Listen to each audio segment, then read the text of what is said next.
Namo tassa bhagavato arahato samma sambuddhassa. Namo tassa bhagavato arahato samma sambuddhassa. Namo tassa bhagavato arahato samma sambuddhassa. Buddhang dhammang sanghang namasami. So I'd like to offer my greetings to everyone this evening and welcome everyone. So one of the things that you notice when you're reading the suttas, reading the teachings of the Buddha, you notice that again and again there's talk about going to suitable places to practice and finding a suitable place to practice. You see the Buddha, he's telling the monks and nuns to go to the empty huts, go to these empty huts, or go sit at the root of a tree. And when you read through the suttas and about other monks and nuns in the time of the Buddha, and even the Buddha's practice himself, you see that people are constantly going out into the forest, going out into the mountains, going out to the wilderness, and looking and finding these really great, suitable places to practice. Living in caves, living in forests, living just at the root of a tree, living in small huts or in forest monasteries. So there's this real emphasis on finding a good, quiet, secluded place to practice. And then in some of the texts that were written after the time of the Buddha, like the Visuddhimagga and the Vimuttimagga, they talk about the sabaya. So these are translated as the comforts. So there's these lists of things that a good place to live should have, and lists of these things that it shouldn't have, that a good monastery shouldn't have. And then in some of these texts, they get even more into it about if you have a certain personality type, you should live in a certain place. If you're an anger type, you should live in a certain place and not live in this type of place. If you're a greed type, you should live in this type of place and not that type of place, and on and on. And about finding this really great place to live. And then you can see it continued after the time of the Buddha into all the different Buddhist traditions. You can see, when you think of Tibet and Tibetan Buddhism, get these images of these secluded monasteries way up in the Himalayas, or you think about these great yogis and rishis and lamas living in these caves or these little dwellings way up in the mountains, very secluded. I remember when I was a teenager, the second book I ever read on Buddhism was called A Cave in the Snow. And it was the biography of this English lady who became a Tibetan nun, sorry, and lived up in a cave in Ladakh in northern India for many, many, many years. And it sounds really great and really inspiring. And you can see this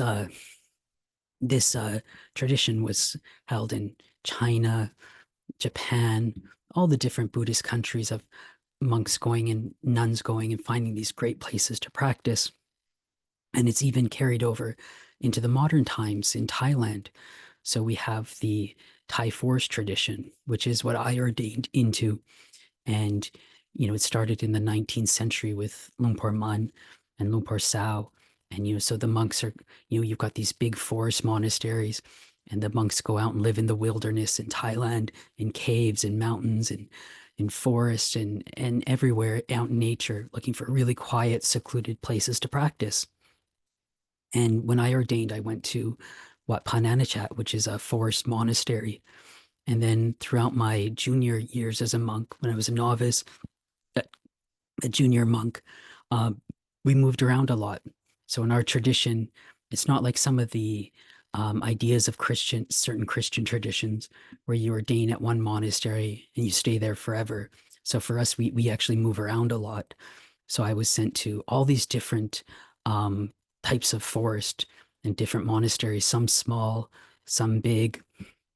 You know, some of them are in the deep jungle where you still have elephants and tigers and bears coming into the monastery, and other ones where it's very open, almost like a rock desert, and you live in caves and rock overhangs. And you find that some of these you like more than others, some of these situations you like more than others. But then when I was 4 pansas or 4 rains retreats as a monk, the abbot sent me to go stay with Lumpur Biak. And Lumpur Biak is a very, very highly respected monk. He's very respected for his practice and very respected for giving people who live with him very specialized teachings and very personal teachings. So I get to his monastery, and it's the exact opposite of all these other ones. So instead of being a big forest and instead of being a big, beautiful place, it's a very tiny monastery. And when they originally built in the 70s, it was 20 kilometers away from Bangkok, but then Bangkok just exploded. So now it's in the outskirts of Bangkok. It's right close to the old airport. So you're always seeing planes going overhead. The monastery is quite small, so the huts are very close together. In some of the other monasteries you live, the huts are very far apart. You can't see the other huts, and some of them, they're so far apart that it might take 20 minutes, 40 minutes to walk to the next hut. But these ones, they're just, maybe 10, 15 meters away from you. And with maybe 20 meters away from your hut is the monastery wall and lay people's houses right on the outside of the wall. So everything about the monastery was the exact opposite of everything I thought a practice monastery should be. But I ended up, my practice started actually taking off there. It started going really, really well. And so it's one of those things that even though we may always be searching for that perfect place to practice, that the perfect ideal place to practice, um, we can't always be fixated on that. Sometimes we just have to practice where we are, practice with what circumstances we have. So I wanted to live with Lumpur Biak. I wanted to live with this great teacher. So I had to sacrifice my ideas and give up my ideas of what a good practice monastery is. And and I think this is really important for us. One of the things teachings Lumpur Biak gave when I was there was he was talking about when he was a junior monk living with Lumpur Cha, and Lumpur Cha asked him, what's more peaceful, meditating with your eyes open or with your eyes closed? And Lumpur Biek was like, oh, well, meditating with your eyes closed is much more peaceful. And Lumpur Cha said, no, no, that's not correct. Peacefulness doesn't arise in the eyes. It arises in the heart, in the mind. And so, I really like this teaching because I think it can go with our external circumstances too. Our peacefulness doesn't arise and our Dhamma doesn't arise in our external circumstances. It arises within us and within our own hearts. So sometimes if we are able to get a good circumstance, that's great. But a lot of times we aren't, especially when people are living the lay life, but it doesn't mean because we don't have these perfect circumstances that we can't practice. But unfortunately, a lot of people really fall into this trap of wanting to have those ideal circumstances, those ideal conditions to practice. And they feel that if they don't have these ideal conditions, they just can't practice or they can't practice properly. So sometimes these ideal conditions are external, like things around us, the place we live. Sometimes they're also internal, things about ourselves. So sometimes you have people who may have some health problems and they think, okay, once I get over this health problem, then I can practice. Or they might have busy at work. Once this project is finished, once that's done, then I can practice. And and it's not like that. There's always going to be an excuse. So we just have to be able to practice where we are and practice with the circumstances we have. I remember there was one time when I was living with Lumpur Biek and I was translating for him, and a lady from a European country came and she was asking Lumpur Biek. She wanted advice on how to be reborn as a man because she figured it's easier to practice as a man, and so she could become a monk, and so she wanted to learn how to do that. And Lumpur Biek just told her straight up, he's like, regardless if you're a man or a woman, practice is going to be difficult. So you just have to practice. So he was encouraging her, don't worry about in the future, just practice right now and practice with the circumstances you have. And so with these external circumstances, say with our surroundings, one of the things you find is um, that urge, that want to find the perfect circumstances. And especially, living in Thailand in the monastery, you see a lot of these people come through the monastery, a lot of these Westerners who are looking for that perfect monastery, looking for that perfect place to practice. And they never find it because um, no matter where we go, we're always going to find something wrong with it, because the fault finding mind, if we're not enlightened, and we still have this fault finding mind, and it's the fault finding mind which is the problem, not the external circumstances. I remember when I first arrived at Wat Nanachat as a layman, the first Dhamma talk the abbot at the time, Ajahn Nando, gave. Um, One of the teachings he gave in it was the fault finding mind never finds peace. And it stuck with me all these years. I thought it was such a great line.